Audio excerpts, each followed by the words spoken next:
전쟁으로 황폐해진 시리아를 떠나 2016년 리우 올림픽에 이르기까지 위험천만한 여정에 나선 두 자매는 강인한 마음과 뛰어난 수영 실력으로 영웅이 된다.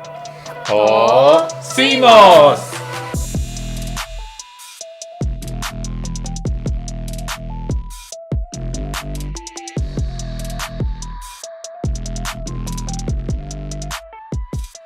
안녕하세요. 어필의 줄리앙입니다. 넷플릭스에서 작년 말부터 볼 수 있었던 화제작 더 스위머스를 국가대표 나나와 함께 소개하고 나눠보려고 합니다. 이 영화는 난민 영화기도 하지만 사실은 수영 영화인데요. 그래서 오늘은 특별히 에어로빅 국가대표 출신 나나 팀장님을 모셨습니다. 안녕하세요. 안녕하세요. 네, 저는 어필에서 운영팀장으로 근무하고 있고 과거에 이제 에어로빅 선수로 활동했던 나나라고 합니다. 여러분, 제가 오늘 선출 국가대표를 모셨습니다. 정말 이렇게 같이 이 자리에 함께 한다는 것만도 너무 영광이고 이 영화에 대해서 같이 이야기할 수 있다는 게 너무 영광입니다. 제가 영광입니다. 네, 영화 어떻게 보셨어요? 네, 저는 이 영화를 이제 남편이랑 같이 봤는데요. 보면서 이제 남편도 그렇고 저도 그렇고 계속 이거 실화야? 이거 실화라고? 막 계속 그러면서 영화를 봤던 것 같아요. 그래서 영화를 보면서 이게 실화인 것도 되게 신기하지만 사실은 영화보다 더 영화 같은 일들이 많이 더 일어나고 있잖아요. 그래서 그런 일을 겪었을 사람들을 생각하니까 너무 마음이 아프고 화가 나고 뭐라도 할 수 있으면 하고 싶다라는 생각을 하면서 난민에 대한 영화는 처음 보셨던 건가요? 이렇게 자세하게 다룬 건 처음인 것 같아요. 저도 이 영화가 너무 좋더라고요. 보통 이게 시리아 난민들과 관련된 영화를 하더라고요. 과거에 있는 영화들은 어떤 거냐면 뭐 사마에게라든지 아니면 알레포에서 있었던 영화라든지 아니면 레바논에서 갑자기 그 영화 이름이 생각이 안 나는데 무국적 아동을 그렸던 그 나라에 있었던 참상에 대해서 소개를 하는 경우도 좀 많이 있는데 이 영화는 거기서부터 탈출하는 과정 그리고 특히 이 영화는 독일에 도착하게 되는데 독일에 도착한 이후에 어떻게 살아가게 되고 거기서 느껴지는 차별이라던가 이런 거에 대한 것들을 잘 그려서 되게 마음에 들었다고 생각됩니다.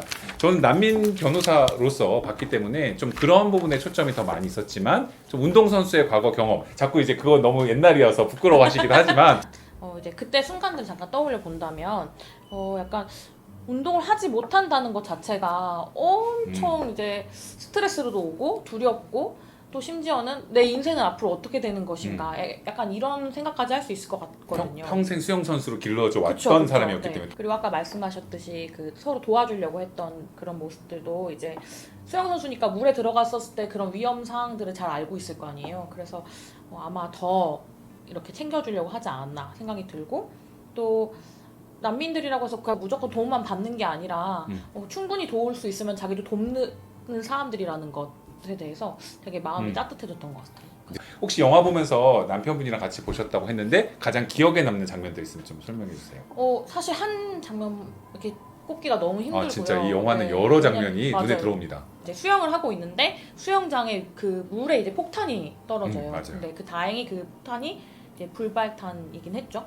근데 내가 수영을 하고 있는데 거기에 폭탄이 떨어졌다. 너무 약간 사실 그 장면 정말 너무 비현실적이고 충격적이에요. 그 장면. 너무 끔찍하고 내가 수영하고 있는 수영장에 그 폭탄이 떨어질 거라고 생각을 하고 수영하는 사람이 있어요. 아무도 없죠. 그리고 이제 주인공인 유스라가 이제 사촌에게 DJ 꿈을 가진 사촌에게 이제 헤드셋을 선물을 주거든요. 너의 꿈을 포기하지 말아라 이러면서 주는데 그걸 보면서 굉장히 마음이 아팠던 게 저들도 사실은 꿈 많은 평범한 청년들이잖아요. 근데 이제 그렇게 꿈조차 꿀 수 없는 환경들이 주어지고 앞이 보이지 않고 이런 모습들을 보면서 너무 마음이 아팠던 것 같아요. 도착해서 걸어가다 보니까 점점 그 구명조끼가 어마어마하게 널려있는 그 장면에서 이렇게 우리만이 아니라 수많은 사람들이 탈출하고 있었고 탈출해왔고 앞으로도 탈출하겠구나라는 거를 주인공들이 각인했던 바로 그 순간도 저는 기억에 많이 남았던 것 같습니다. 맞아. 이제 그리스에 딱 도착하고 나서 그 섬에 이제 도착하거든요. 근데 섬에서 그 엄청 지친 표정으로 이제 걸어가면서 못 먹었으니까 그런 먹고 싶어하는 표정으로 이제 갔는데 식당 주인도 이제 못 들어오게 하고 맞아요. 우리 돈도 있어. 네, 돈도 낼게요. 우리 낼게요라고 했는데. 네. 근데 돈 있어도 들어오지 말라 이러고 난민은 안 돼 이렇게 하겠다. 바깥에 이제 외부에 있던 수도를 먹는데 사람들이 그걸 보면서 창문을 다 닫고 거부하는 듯한 제스처를 취하고 사실 이게 우리가 난민들을 대하는 전형적인 태도가 아니었나라는 생각이 좀 들었거든요. 영화를 보면서 이제 저렇게 하는 사람들을 비난했지만 사실은 우리 일상에 난민들이 그렇게 왔을 때 우리도 그렇게 하고 있지 않나 하는 생각이 좀 들어가지고. 난민 변호사로서도 보면 상당히 영리하게 배치를 많이 했던 생각이 들더라고요. 시리아 전쟁 때문에 피난 온 사람들에 대한 주인공을 이리로 가봤지만 한편은 시리아 사람들만 있는 것은 아니다. 난민들이 그걸 또 알려주기 위해서 네. 여러 가지 주인공들이 좀 배치가 되어 있는데 뭐 기억에 남는 주인공으로는 에리트리아에서 왔던 샤다, 가정폭력 때문에 정확하게 그 내용을 명시하진 않지만 내 남편은 나쁜 사람이었어 라고 이야기를 하면서 가정폭력 이야기를 했던 이제 그 샤다의 이야기라든지 아프가니스탄에서 피난해서 여기까지 왔던 사람이라던가 한의 등장인물 통해서 좀 영리하게 좀 균형적이게 배치하려고 했다. 그것도 저는 좀 기억에 남았던 것 같습니다. 저는 근데 또 아까 말씀은 운동선수 입장에서 얘기하셨지만 저는 너무 일반인의 입장에서 영화에서 사실 메달을 따지는 못했던 것 같아요. 근데 네. 아마 마무리에 실제로 메달까지 다 따는 장면으로 이제 했다면 영화가 너무 감동적이었지 않았을까라는 생각도 솔직히 해봤지만 그러면 좀 너무 뻔한 영화가 됐겠죠. 네. 뭐 그랬으면 좋았겠지만 네, 만약 그렇다고 하면 약간 진짜 판타지가 좀 섞인 게 아닌가. 왜냐면 어쨌든 올림픽이라는 큰 세계적인 대회는 각 나라에서 다 1등하는 선수들이 모여서 이제 경기를 치르는 거잖아요. 근데 이제 유스라 주인공은 몇 개월 동안 이제 운동을 쉬었고, 그리고 심지어 식사도 제대로 못했고요. 뭐 멘탈 케어도 전혀 안 돼 있고, 뭐 근육은커녕 몸 컨디션도 완전 안 좋았을 것 같거든요. 그런 시스템에서 유스라가 1등을 했다면 그 각 다른 나라의 감독이나 코치가 다 경질되지 않았을까. 이제 선수들 우리나라만 봐도 그 국가대표 한 명을 내보내기 위해서 엄청난 장비와 뭐 과학적인 이런 것들이 다 동원되잖아요. 그래서 뭐 상태를 만들어 주거든요. 그래서 그렇게 해줬으면 당연히 유스라도 네, 메달을 따지 않았을까. 설령 메달을 따지 못했어도 그렇게 경기에 나가서 예선전을 통과하고 올림픽이라는 그 경기에 선다는 거 그 자체도 사실 엄청난 일이었던 기적과 거죠. 같은 일이었던 그쵸. 거죠. 올림픽에 나가는 것 자체가 꿈인 사람들이 맞아요. 대다수기 때문에. 약간 저는 이제 변호사로서 조금 언급하고 싶었던 부분들도 있는데 막상 이 영화를 보면 한국도 이런가 하는데 약간 다른 면도 있거든요. 난민들이 피나오는 과정은 정말 비슷하지만 한국은 약간 다른 게 있다면 이분들이 도착해서 보니까 어떤 그 숙소로 가게 돼요. 독일은 어떻게 되냐면 난민 신청을 해서 심사 결과를 받게 되기까지 지방자치단체에서 운영하는 숙소에서 머물게 되거든요. 다른 데로 이동하지 못하고. 그러니까 그 안에 거주지는 있지만 나갈 수도 있고 그 안에 심사를 받게 만들어요. 근데 그게 한국에서는 어떻게 되냐면 좀 달라서 숙소나 어떤 식사 이런 거 전혀 책임져 주지 않고 우린 그런 공간이 없으니까 인천에 사실 있긴 한데 80명 정도 들어가는 되게 작은 시설이어서 거의 대부분 사람들이 이용하지 못하고요. 그냥 알아서 심사를 해줄 테니 너희가 먹고 마실 걸 잘 찾고 집도 구하고 일도 하면서 돈을 벌면서 어떻게든 심사를 받아봐 라는 게 한국의 좀 시스템인데 한국과 독일이 약간 좀 차이가 있다면 실제로 국경을 넘어서 그렇게 많이 난민들이 실제로 피난 오는 게 한국은 그렇게 하지는 못하기 때문에 독일은 이런 시스템을 취할 수밖에 없겠구나. 되게 비슷한 것도 있었던 게 거기서 보면 자꾸 오랜 기다림에 대한 이야기가 나오고 그 어떤 난민 면접을 하는 것 같은 사람들이 나왔을 때 2년은 기다려야 될 거다라는 이야기를 하는 게 한국에 있는 난민들 같은 경우도 너무 오랫동안 기다려야 되는 거 심사도 기다리고 결정이 날 때까지 기다리고 하는 그 불안정한 상태 이거는 정말 난민들이 처한 비슷한 상태 어디 나라나 비슷하다는 생각이 들게 되고 그래서 저는 사실 되게 감동적이었던 부분이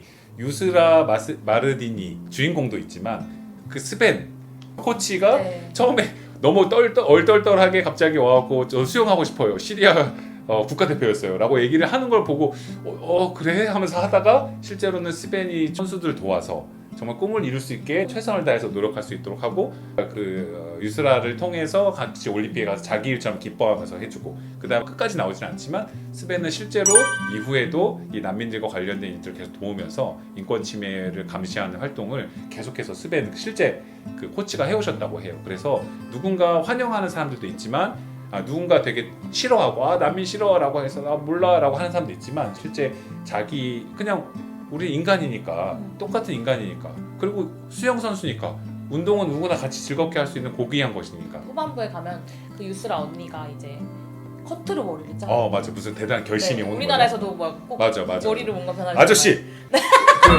열심히 죄송합니다. 돕겠다며 그들한테 물을 주는 것이라도 하겠다 이러면서 가는데 그때 막 눈물이 막 나더라고. 그래서 그 사라 마르디니가 실제로 그 영화에서 끝날 때 보면 난민들을 도왔다라는 이유로 그리스 네. 정부에 의해서 뭔가 처벌을 받을 것이다라고 해서 어떤 사람들이 많은 도움을 요청하는 그런 형태로 영화 끝났는데 영화 끝난 이후에 실제로 올해 초에 2월인가요? 거기서 그리스에서 그 처벌하는 입장에 기소를 다 취하했다? 이런 식으로 해서 일단은 처벌되지 않는 것처럼 잘 끝났더라고요. 그래서 저는 너무 감사한 일이고 네. 난민을 돕고 바다에서 목숨 잃지 않도록 돕는다는 것 때문에 네. 처벌받으려고 했다라는 건 사실 너무 네. 말도 안 되는 그쵸, 일이고 그쵸. 참 고귀한 분들이었다라는 생각이 듭니다. 네. 수영 선수이기 때문에 영화에서 그런 장면도 있잖아요. 그 사촌 오빠가 나도 수영 선수였으면 좋겠다. 그래서 사람들 수영 선수만 기억해라고 해서 사실 훌륭하고 능력이 있는 난민들에 대해서 좀 더 많이 어떤 사람들이 주목하는 것 같은 것도 얘기를 했었어서 사실 그렇지 않은 난민들도 누구나 네. 아까 말씀하신 것처럼 보호받고 그럴 수 있다. 누구나 소중하다라는 거를 이 영화는 잘 견지하려고 했던 것이 있는 것 같고요. 하지만 또 말씀을 드리자면 한국에 수영 선수로 온 난민들이 있을 수도 있지만 전 잘 모르는데 저희가 도와서 난민 인정 받았던 것 중에 카메룬에서 오셨던 길태산 이흑산 선수 같은 경우 지금 아마 아시아 챔피언 이렇게까지 네. 했지만 훌륭한 능력이 있든 능력이 없든 모두 다 동일하게 보호를 받을 필요가 있다라는 걸 생각하면 좋을 것 같습니다. 오늘 영화 저는 너무 재밌었던 것 같고요. 이렇게 나나 팀장님이 나오셔서 같이 이런 이야기를 나누셨다는 게 저는 너무 큰 힘이 됩니다. 아니요, 제가 감사합니다. 네, 많은 친구들에게 이 영화를 알려주시면서 저희가 즐겁게 더 난민에 대해서 서로 이해할 수 있는 공감대가 생겼으면 좋겠습니다. 네, 저도 영화 보고 나서 확실히 좀 뭔가 더 마음에 와닿았던 것 같고 그리고 이렇게 또 출연할 수 있게 기회를 주셔서 너무 영광입니다. 그러면 우리 더 스위머스 한번 마칠까요? 네. 더 스위머스!